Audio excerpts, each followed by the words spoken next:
breast cancer research, so... Breast cancer. Only 1% of men get breast cancer. Breast cancer? How could I possibly have breast cancer? Breast cancer? I have breast cancer. I have breast cancer. Você já ouviu falar do câncer de mama, mas você sabe exatamente o que ele é? O câncer de mama é um tipo de câncer que se manifesta nos seus ductos ou nos lóbulos da mama, que é o responsável pela produção de leite tanto em homens quanto em mulheres.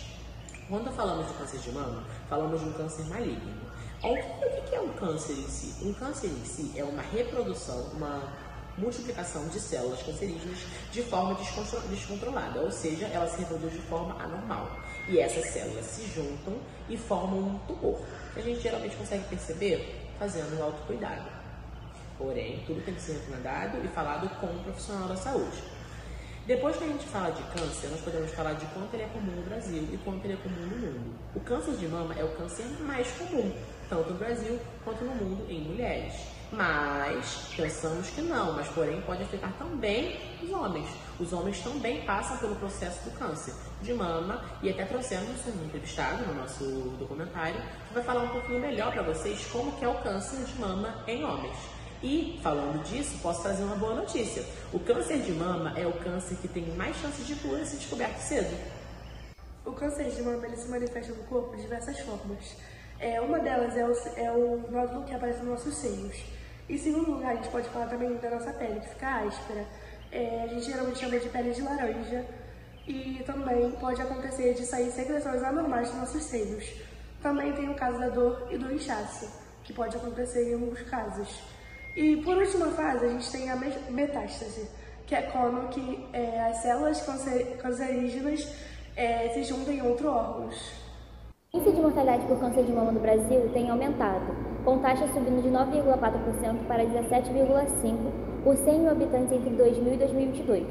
O câncer de mama é a principal causa de câncer que mais mata mulheres aqui no Brasil. Segundo o Instituto Nacional de Câncer, o INCA, estima-se que 73,610 novos casos de câncer de mama tenham sido registrados até o final desse ano, com uma taxa de 66,54 casos a cada 100 mil mulheres e que a doença causa 18 mil mortes. Embora raro, o câncer de mama também se dá em homens, porém uma porcentagem de somente 1%. A enfermagem ela tem um papel central nessa luta, não apenas cuidando diretamente dos pacientes, mas também promovendo a educação em saúde. Os enfermeiros são responsáveis pela orientação sobre a importância dos exames preventivos, como a mamografia, e auxiliam mulheres e homens a compreenderem os fatores de risco e sinais que podem causar o desenvolvimento de um tumor, como nódulos e alterações na pele da mama. Além disso, a enfermagem oferece o suporte emocional durante todas as etapas do tratamento. Cerca de 45% do total dos óbitos por câncer de mama ocorrem em mulheres na faixa etária de 50 e 69 anos. Sobre os índices sociodemográficos que estão diretamente ligados ao câncer de mama estão a idade. O câncer de mama é relativamente raro em mulheres jovens, mas tem uma incidência significativa com o avanço da idade, com a maioria dos casos ocorrendo após os 50 anos. A raça e a etnia. Estudos têm demonstrado que a incidência e mortalidade por câncer de mama podem variar entre diferentes genes raciais e étnicos. A escolaridade pode estar relacionada à informação sobre a prevenção e diagnóstico precoce do câncer de mama, quanto à adesão do tratamento também. A renda. A renda ela pode influenciar o acesso aos cuidados de saúde, incluindo a realização de exames e o tratamento adequado.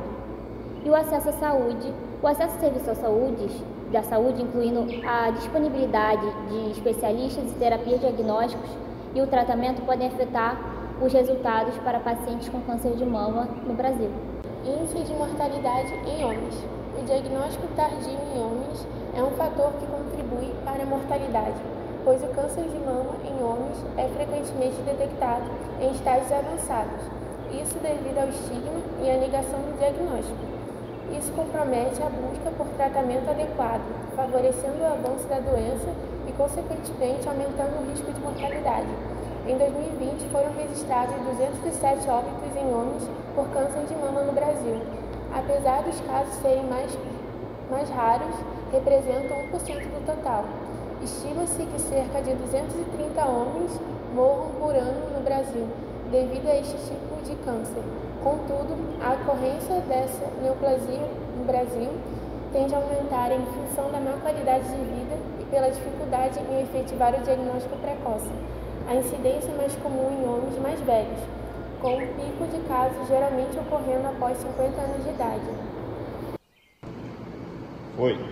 No Brasil, existem diversos programas governamentais e leis relacionadas ao câncer de mama, que visam desde a prevenção e diagnóstico precoce até o tratamento e direitos dos pacientes. Aqui estão as principais. Leis federais relacionadas ao câncer de mama. Lei número 11.664, de 2008, direito à mamografia. Garante a mamografia gratuita pelo SUS para mulheres a partir dos 40 anos. Assegura também o exame clínico das mamas durante consultas ginecológicas. Lei número 12.783, de 2012, desde os 60 dias. Estabelece que o tratamento oncológico no SUS deve começar em até 60 dias após o diagnóstico confirmado por biópsia. Lei número 13.896, de 2019, prevenção e tratamento do câncer. Amplia políticas de prevenção e tratamento, incluindo o rastreamento de câncer de mama em mulheres com alto risco. Lei número 14.335, de 2022, reconstrução mamária imediata no SUS. Garante reconstrução mamária imediata após mastectomia em casos de câncer de mama, quando tecnicamente possível. Lei número 9.797, de 1999, direito à prótese mamária. Assegura a prótese mamária externa gratuita pelo SUS para mulheres mastectomizadas. Programas governamentais. Programa Nacional de Controle do Câncer de Mama, Viva Mulher, promove rastreamento, mamografia e diagnóstico precoce do câncer de mama no SUS. Oferece capacitação para profissionais de saúde. Programa de mamografia móvel são unidades móveis de mamografia que leva mamógrafos à região de difícil acesso para ampliar a cobertura de exames. Programas de assistência farmacêuticas fornecido pelo SUS distribui gratuitamente medicamentos como tamoxifeno e anastrozol para o tratamento. Rede de Atenção Oncológica, Rede Câncer, organiza a referência e contra-referência de pacientes entre hospitais e centros especializados. Programa de apoio à pessoa com câncer, PRONOM e PRONASSE-BCD, financia projetos de assistência e pesquisa e reabilitação para pacientes com câncer.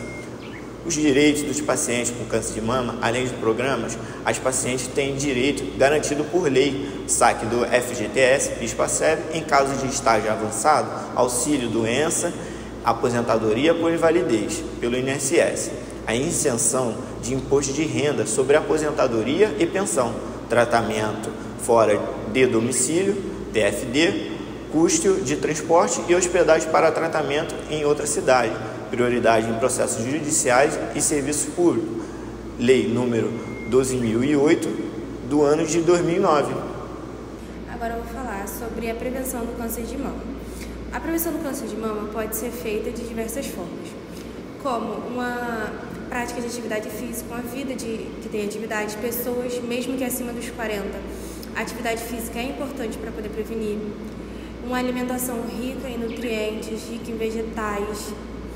Outra forma também é evitando o alcoolismo, porque o consumo de álcool pode ser um agravante muito grande para a pessoa ter câncer de mama. Evitar radiação ionizante, você conversar com seu médico para ver quanto tempo você vai fazer uso de exames de imagem, porque isso tem radiação ionizante. Medidas preventivas específicas. A amamentação. A amamentação prolongada por pelo menos 2 anos pode diminuir o risco de desenvolver o câncer. Rastreamento. A mamografia é um exame de rastreamento fundamental para a detecção precoce do câncer de mama, especialmente em mulheres acima de 40 anos. Os outros exames, como o exame do autocuidado. Terapia de reposição hormonal. Mulheres que fazem uso de terapia devem estar cientes dos riscos e benefícios e discutir com o médico a necessidade de tipos de terapia. Os outros fatores, tipo evitar o tabagismo. O tabagismo está associado a um risco aumentado de câncer de mama e histórico familiar. Se houver histórico familiar de câncer de mama, é importante conversar com o médico sobre as opções de prevenção e rastreamento.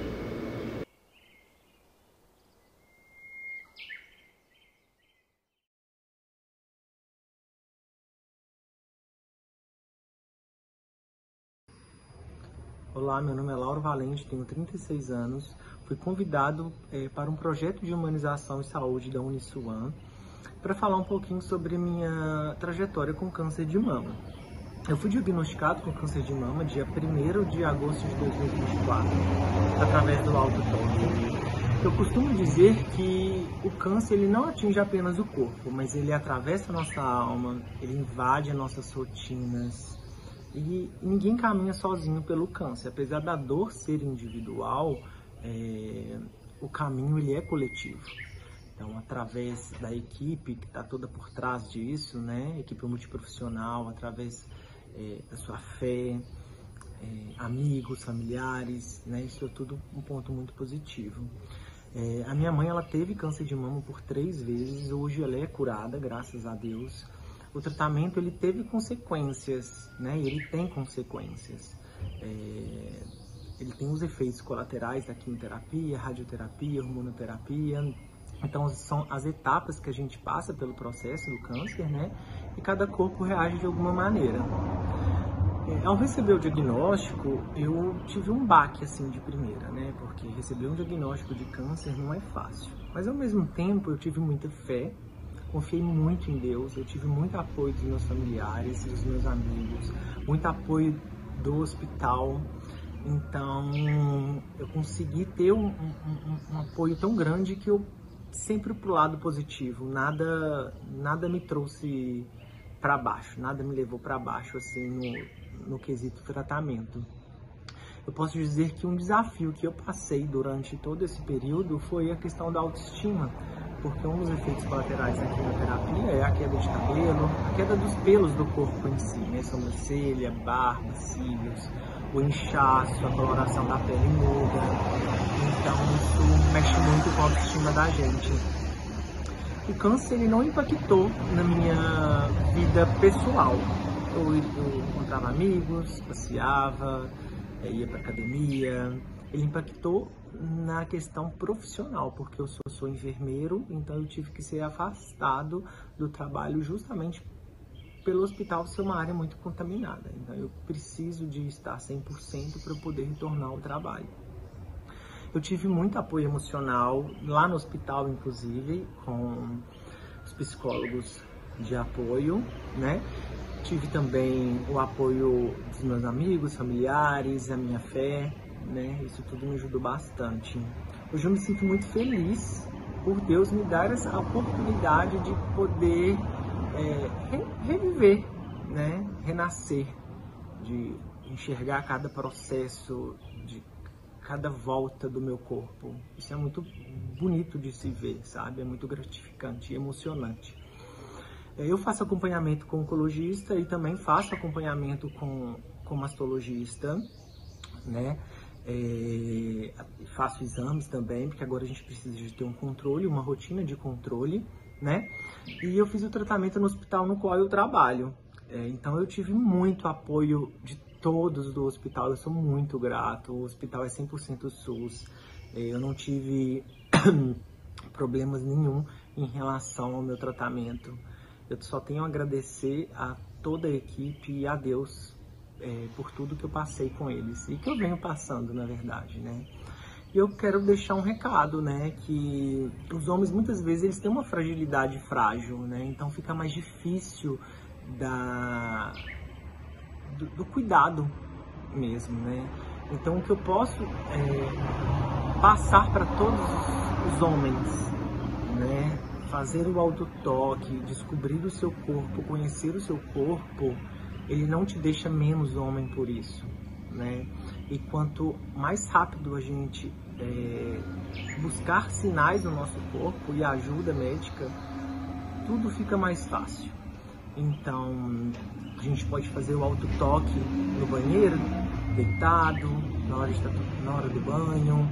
Então, qualquer sinal que aparecer, seja ele dor, caroço, secreção, retração mamilar, não hesite em pedir ajuda.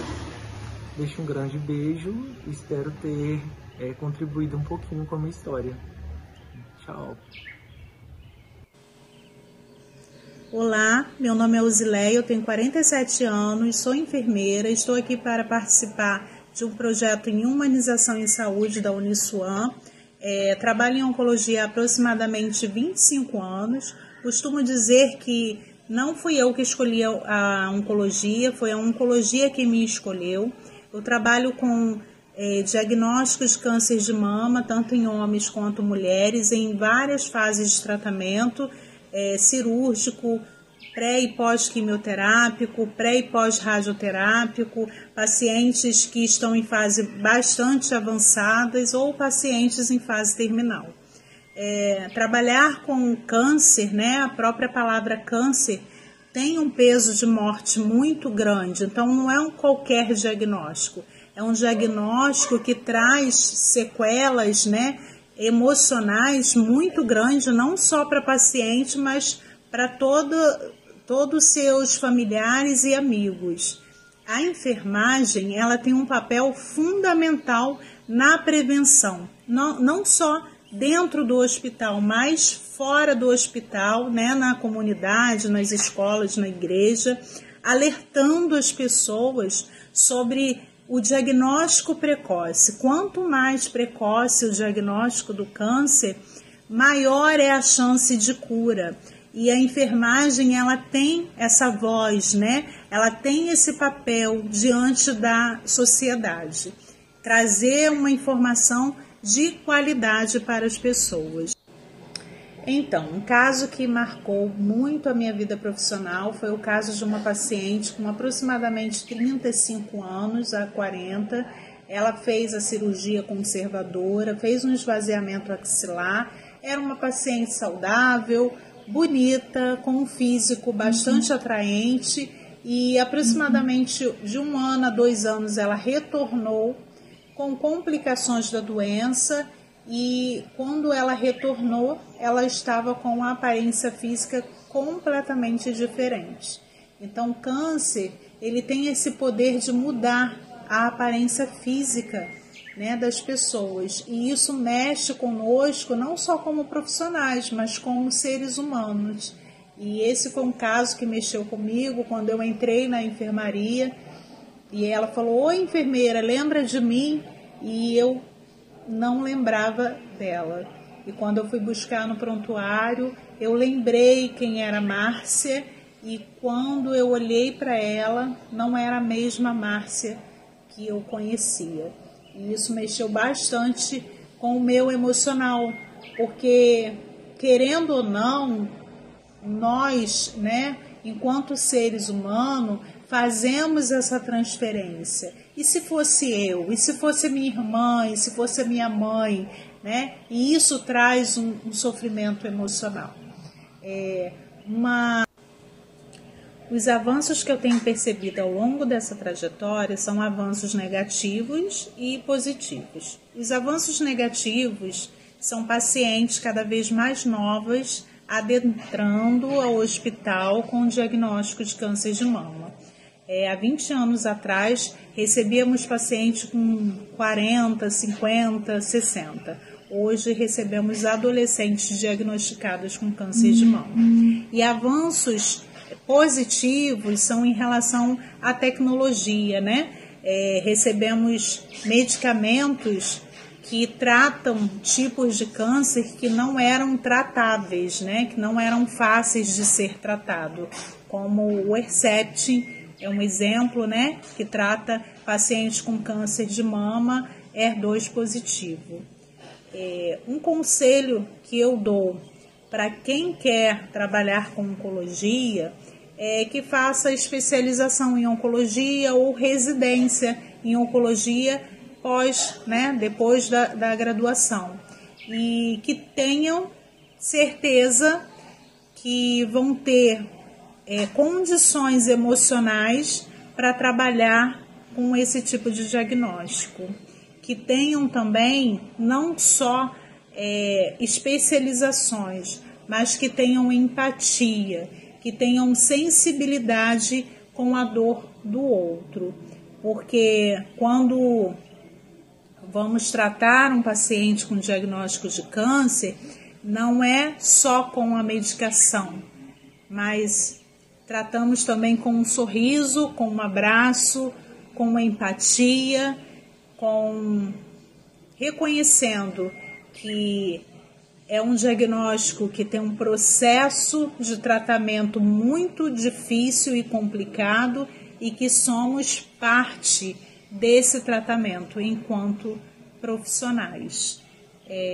Eu encerro aqui dizendo que gosto de trabalhar com oncologia, gosto de trabalhar com câncer de mama e todas as vezes que eu acabo, termino o meu plantão, eu respiro fundo e consigo dizer que deixei um pouquinho, do meu melhor naquele lugar. E espero ter contribuído e colaborado para a realização desse projeto. Beijo.